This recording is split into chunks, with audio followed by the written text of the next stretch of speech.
everybody, I'm Natalia Bonner. Welcome back. Happy March. I'm so excited to be here today and share a fun way to machine quilt a double T quilt block.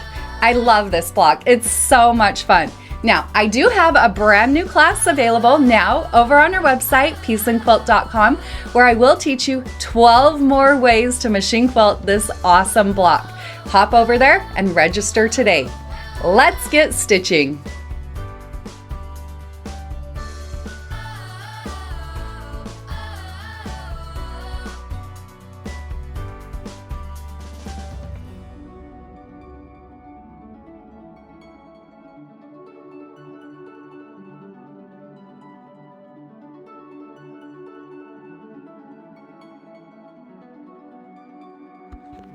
I'll start out this fun block design by stitching in the ditch all the way around the outside of the block.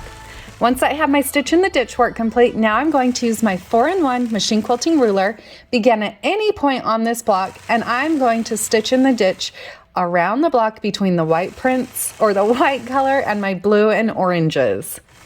With this block design, we're going to keep it a little bit more simplistic and just stick to some basic line work.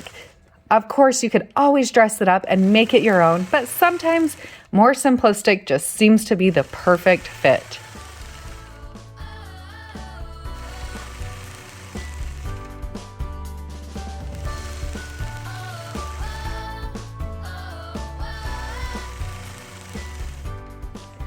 Once I get back to that point where I began stitching, now I'm going to travel along my previous stitch line. This time I'm going to line up my 4-in-1 machine quilting ruler so that my straight lines will actually intersect coming right off of that triangle. So I'm holding the ruler on about the third line on the side of my block, but it may be slightly different because it is a printed panel. Sizes can vary slightly. So I'll stitch up across that triangle, then down to the next side. From there, I'll repeat this, working my way around each side of my block. As you can see here, I do have our Piece and Quilt Pop Socket ruler grip on my ruler. That helps me have something extra to hold on to and keep my ruler nice and straight. Another tip that you could use, we do have Piece and Quilt ruler grip tape that you could add to the bottom side of your tape to help you keep your ruler even more stable.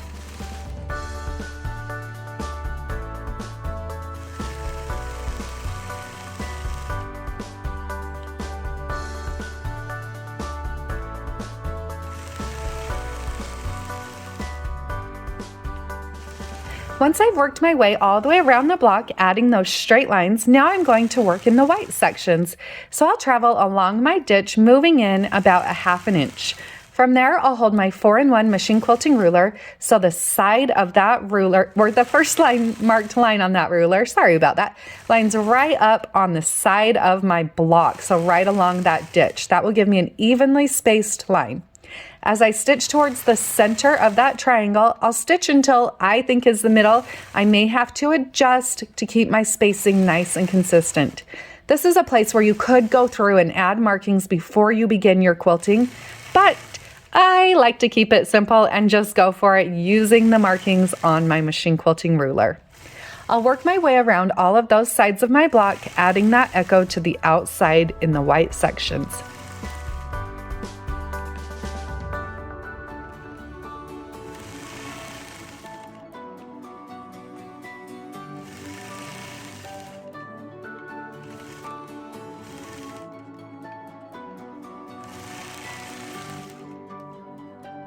All right, I decided now I want to dress this up just a little bit more, so I'm going to repeat that process, adding one more set of echo lines to that outside white section. I've decided on this block to kind of work my way around and around and around, just to show you that you can add as much quilting as you'd like, or you can keep it as simple as you would like. However, if I were quilting this on a regular quilt and repeating this block, I would probably just stitch the echo designs one section at a time.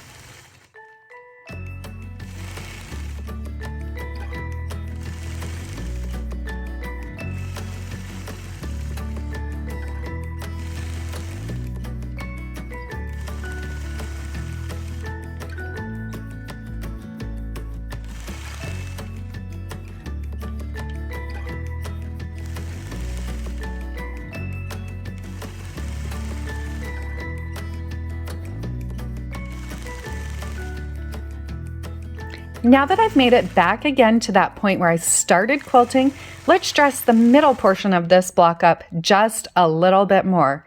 I am using so fine thread here. Because I feel okay stitching over my previous stitch lines. I'll travel to that orange triangle. From there, I'll stitch in the ditch around that triangle, and then I'm going to add an arrow design into the center, holding my 4-in-1 machine quilting ruler so that that second marked line intersects the top portion of the block, and then stitch up to the center and over to the opposite corner. I'm now going to use that center green square as my traveling stitch. So I'll travel along there to get to the next triangle, where I'll repeat that same process, working my way around that block. Yes, there will be a little bit of overstitching, but I'm okay with that. Now that I've stitched in the ditch all the way around that center green block, I'm also going to stitch an X right through the center. Whenever you're working with a machine quilting ruler, make sure that you do have a ruler foot on your machine and that you're using the proper size ruler. So this ruler is 1/4 of an inch thick, which makes it glide right along the side of that foot really nicely. I also do have my extended base plate on my machine to make my working surface nice and flat. So now that I've added those arrows into the center of each of those green sections, I decided that I want to dress this block up even more. Now this stitching is something you could have done as you were quilting, but I've decided to add it at the end again to show you that you can dress your designs up as much or as little as you want. So now I'm going to travel to the outside of my block.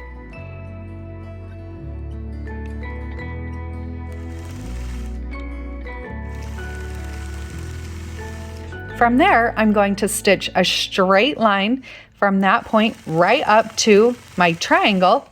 At that triangle, I'll cross over, and then from that opposite triangle, I'll stitch another straight line back out to the outside, creating kind of a secondary X through those larger open blocks, through the orange and the blue blocks.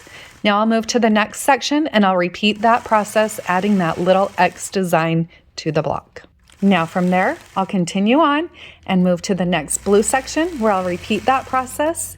And then one more time, I'll travel to my final block and stitch one more X.